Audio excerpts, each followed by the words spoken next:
સાબરકાંઠા જિલ્લાના હિંમતનગરમાં આજે નગરપાલિકા દ્વારા શ્યામા પ્રસાદ મુખર્જીની જન્મ જયંતિની ઉજવણી સાંસદની ઉપસ્થિતિમાં કરવામાં આવી હતી। આ નિમિત્તે અટલ ઓક્સિજન પાર્કમાં વૃક્ષારોપણ કરવામાં આવ્યું હતું। હિંમતનગર નગરપાલિકા દ્વારા મહાવીનગર 4 રસ્તે શ્યામા પ્રસાદ મુખર્જીની જન્મ જયંતિએ તેમની પ્રતિમાને સાંસદ શોભનાબેન બારૈયા, નગરપાલિકા પ્રમુખ વિમલભાઈ ઉપાધ્યાય, જિલ્લા ભાજપ પ્રમુખ કનુભાઈ પટેલે ફૂલહાર પહેરાવ્યા હતા। આ પ્રસંગે નગરપાલિકાના વિવિધ સમિતિના ચેરમેન, સદસ્યો, જિલ્લા ભાજપ મહિલા મોરચા સહિત કર્મચારીઓ ઉપસ્થિત રહ્યા હતા। ત્યારબાદ સાંસદ શોભનાબેન બારૈયાએ ધન્વંતરી રથની મુલાકાત લઈને જાત માહિતી મેળવી હતી। એટલું જ નહીં, પોતાના આરોગ્યની તપાસણી પણ કરવામાં આવી હતી। હિંમતનગરના કાટવાડ રોડ પર એસટીપી પ્લાન્ટ પાસે નગરપાલિકા દ્વારા બનાવવામાં આવેલ અટલ ઓક્સિજન પાર્કમાં વૃક્ષારોપણ કરવામાં આવ્યું હતું।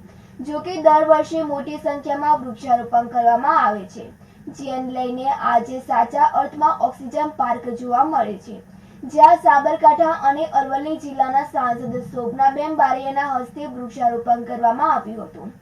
આ પ્રસંગે હિંમતનગર નગરપાલિકાના પ્રમુખ વિમલભાઈ ઉપાધ્યાય, ઉપપ્રમુખ સવજીભાઈ ભાટી, કારોબારી ચેરમેન જીનલ પટેલ, વિવિધ સમિતિના ચેરમેન, જિલ્લા ભાજપ પ્રમુખ કનુભાઈ પટેલ, પ્રાંતિજના પૂર્વ ધારાસભ્ય મહેન્દ્રસિંહ બારૈયા, મહિલા મોરચાની નીલાબેન પટેલ, નિર્મલાબેન પંચાલ સહિત કાર્યકરો ઉપસ્થિત રહ્યા હતા। સુરેશ થોરી સાથે તનિષા પરમાર, સિટી ન્યૂઝ, હિંમતનગર। આજે રાષ્ટ્રની એકતા અને અખંડિતતાનું સપનું જેમણે જોયું હતું અને જેમના માટે જીવન તેમનું ખપાવી દીધું હતું એવા આપણા શ્યામા પ્રસાદ મુખર્જીની જન્મ જયંતિ નિમિત્તે આજે નગરપાલિકા સંગઠન દ્વારા આયોજિત વૃક્ષારોપણમાં અમે સૌએ આજે વૃક્ષો રોપીને એમને સરસ રીતે એમની જે જન્મ જયંતિ છે એની ઉજવણી કરી છે। શ્યામા પ્રસાદ મુખર્જીએ જે કાશ્મીરમાં 2 વિધાન ના ચાલે, 2 પ્રધાન ના ચાલે, 2 નિશાન નહીં, એવું જે એમનું સપનું હતું એ પૂરું કરવા માટે એમણે આખી જિંદગી ખપાવી દીધી હતી। ત્યારે એમનું સપનું માનનીય વડાપ્રધાન શ્રી મોદી સાહેબે પૂરું કર્યું છે અને કાશ્મીરમાંથી 370 હટાવીને એમનું સપનું પૂરું કર્યું છે અને આજે કાશ્મીરમાં સૌ લોકો સુખાકારી રીતે જીવન જીવી રહ્યા છે। શ્યામા પ્રસાદ મુખર્જી જ્યારે ચૂંટણી લડ્યા હતા ત્યારે એમને 6% એટલે કે 3 સીટો મળી હતી, પણ તેમને વિપક્ષમાં બેસવા માટે 50 સીટોની જરૂર હતી। તો સૌને સાથે રાખીને પક્ષ અપક્ષો ભેગા કરી અને જ્યારે તેમણે વિપક્ષમાં બેસવાનું થયું ત્યારે એમના તીખા સવાલોથી જવાહરલાલ નહેરુ પણ જવાબ આપી શકતા ન હતા। એ વખતે જવાહરલાલ નહેરુએ એમણે સંસદમાં કીધું હતું કે I will crush you and your Jan Sangh. ત્યારે શ્યામા પ્રસાદ મુખર્જીએ પણ આક્રમક થઈને જવાબ આપ્યો હતો કે I will crush you and your crushing mentality. આવો જવાબ આપીને શ્યામા પ્રસાદ મુખર્જીએ નહેરુજીને બંધ કરી દીધા હતા। એવા શ્યામા પ્રસાદ મુખર્જીનો આજે જન્મ જયંતિ ખૂબ સરસ રીતે વૃક્ષારોપણ કરીને અમે ઉજવીએ છીએ અને અમે ભારે ગૌરવની લાગણી અનુભવીએ છીએ। સાબરકાંઠા સાંસદ શોભનાબેન બારૈયાએ ચિલોડાથી શામળાજી હાઈવે પર જોખમી ખાડા મામલે પત્ર લખ્યો હતો। સાબરકાંઠા જિલ્લાના સાંસદ શોભનાબેન બારૈયાએ પત્ર લખ્યો હતો, જેમાં ચિલોડાથી શામળાજી હાઈવે પર જોખમી ખાડા મામલે સાંસદ દ્વારા પત્ર લખવામાં આવ્યો હતો, જેમાં સાંસદ શોભનાબેન બારૈયાએ નેશનલ હાઈવે ઓથોરિટીને લેખિતમાં રજૂઆત કરીને ઓવરબ્રિજના સર્વિસ રોડ રિપેર કરવા જાણ કરી હતી અને યુદ્ધના ધોરણે સમારકામ કરવા કહ્યું હતું।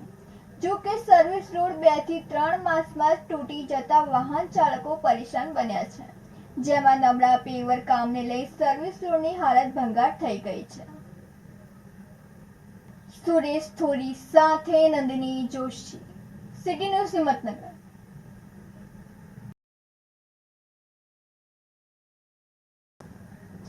હિંમતનગરના હાજીપુર પાસે સાબરડાણ નજીક અકસ્માત સર્જાયો હતો।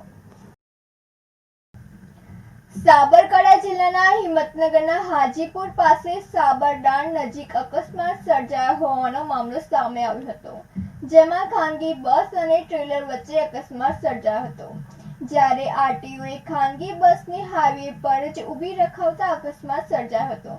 જો કે સદનસીબે મુસાફરોનો બચાવ થતાં મોટી ઘટના સર્જાતી ટળી હતી, જેમાં ઉદયપુરથી રાજકોટ જતી ખાનગી બસને આરટીઓએ ઊભી રખાવતા અકસ્માત નડ્યો હતો અને આ ખાનગી બસમાં 32 મુસાફરો સવાર હતા અને આરટીઓ કર્મચારીઓની બેદરકારીને લઈ અકસ્માત સર્જાયો હોવાની આશંકા ઊભી થઈ છે, જેમાં એ ડિવિઝન પોલીસે અકસ્માતના કારણને જાણવા તપાસ હાથ ધરી હતી.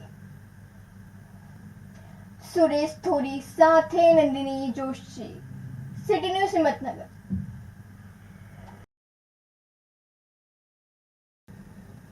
લોકસભામાં વિરોધ પક્ષના નેતાએ કરેલા નિવેદનને લઈને રોષ ફાટી નીકળ્યો છે, જેને લઈને આજે સાંજે સાબરકાંઠા જિલ્લાના હિંમતનગરમાં જિલ્લા કોંગ્રેસ કાર્યાલયના દરવાજે વિશ્વ હિન્દુ પરિષદ અને બજરંગ દળ દ્વારા રાહુલ ગાંધીના પુતળાનું દહન કરીને વિરોધ કર્યો હતો.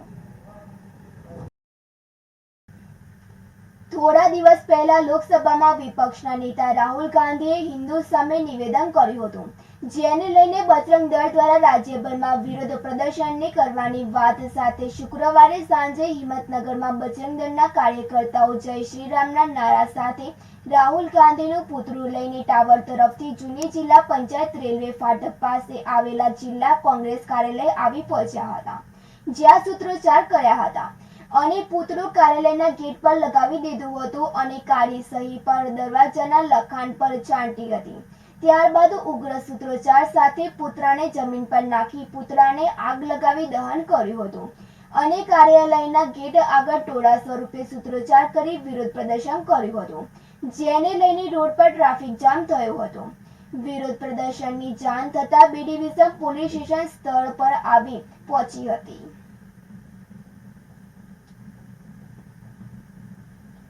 સુરેશ થોરી સાથે તનિષા પરમાર, સિટી ન્યૂઝ હિંમતનગર.